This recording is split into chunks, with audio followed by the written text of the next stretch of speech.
What's up, Tamiya addicts? Welcome back to our TT02 Speed Run Challenge, our project car. So our next upgrade, we're going to change out the drive shafts. So we're going to switch out the standard, grab some for you, standard axle dog bone system that comes as stock. I'm going to swap that bit and we're going to replace it with this. This is the universal drive shaft.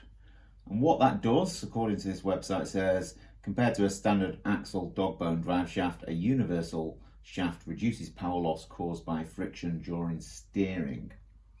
So these cost on here £35.14. And if you're getting them, you also need to buy the cup joint for the uni shaft, and that costs £12.11. So not a cheap upgrade, 48 quid altogether. And if you're going to do the front, I guess you might as well do the back. So you're going to have to double that. So almost £100 to install that into the TT02. Considering the car cost £115 to buy, and then you're putting in an upgrade that costs almost 100 quid, including all the upgrades we've already put in it. This is getting to be probably the cheapest, most expensive RC car there is out there. Anyway, what we're going to do to save ourselves some money is we're going to take out this that we've bought previously for another TT02 and shove it into our speed car to save us some cash. This is our rally TT02 that's got a hell of a lot of upgrades in it already. As you can see, a lot of aluminium parts in there. Steering upgrade, you know, the shaft, that offers no real benefit, it's just a bit of bling. Our shocks upgraded, motor, sync, servo saver, even this thing here. You fall down a rabbit hole with hop-ups, and sometimes they just don't add any performance whatsoever. They just look nice. So this one does have those universal drive shafts on the front and rear. Now I am thinking, in the write-up it said about, you know, so you don't lose power steering. For this rally car, it's probably really beneficial that as it's turning and stuff like that, you're not losing power. With the speed car, as it's going in a straight line, and you know, we're not too bothered about the speeding, the cornering really. It's not going to be racing a circuit. It's literally just going in a straight line and turning around and coming back again. Is it actually beneficial? But we are going to find out. I think we're just going to swap front and rear over just to see if we get an increase in power. We can always switch them all back again if we don't, or we might just keep them in there. We'll see what happens. So project now is to dismantle this, get these out, we'll give it a clean up, we'll put its original system back in place, we'll give them a clean and grease them back up and get back into this TT02, and then we can do the work on our speed car. So our donor car, the Rally TT02, has given up its drive shafts for the project. It's gone back to its original stock axle dog bone shafts.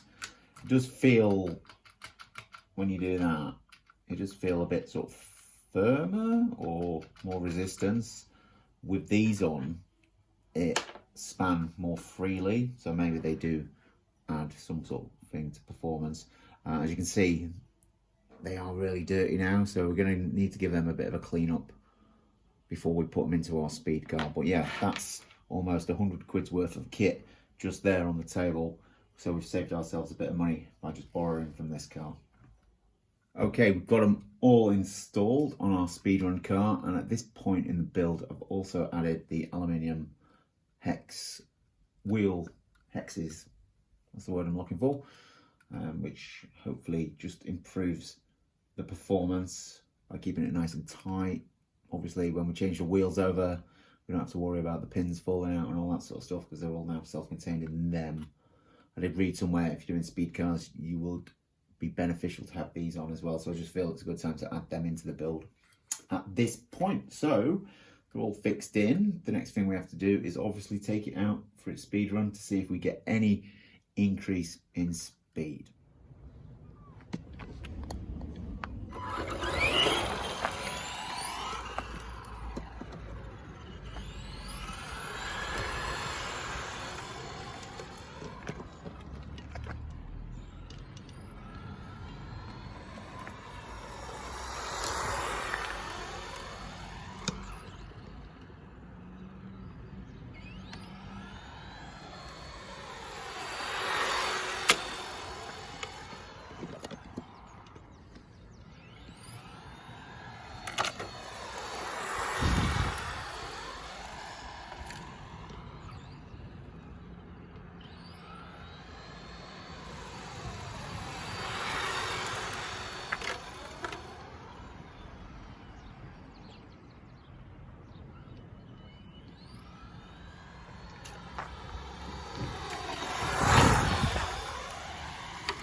Well, the drive shafts have not given us any increase in speed. The car stayed at 21 miles per hour.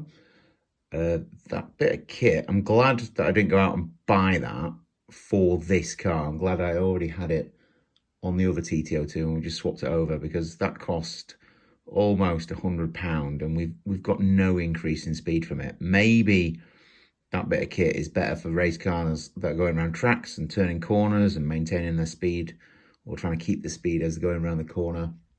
But going in a straight line at my speed that I'm going at the moment, it's not beneficial. It's not done anything. It's a bit deflated, really, when you think how much money that kit costs. Maybe at 21 miles an hour, you're not going to see any difference. Maybe it's just more durability as you go higher speeds. So let's just have a quick review of what we've done so far. You know, we started at 19 miles an hour with its base speed, its stock speed. We changed the tyres to the red fast track wheels. We maintained 19 miles an hour. We changed the propeller shaft and prop cups, and we went down to 17 miles an hour for whatever reason.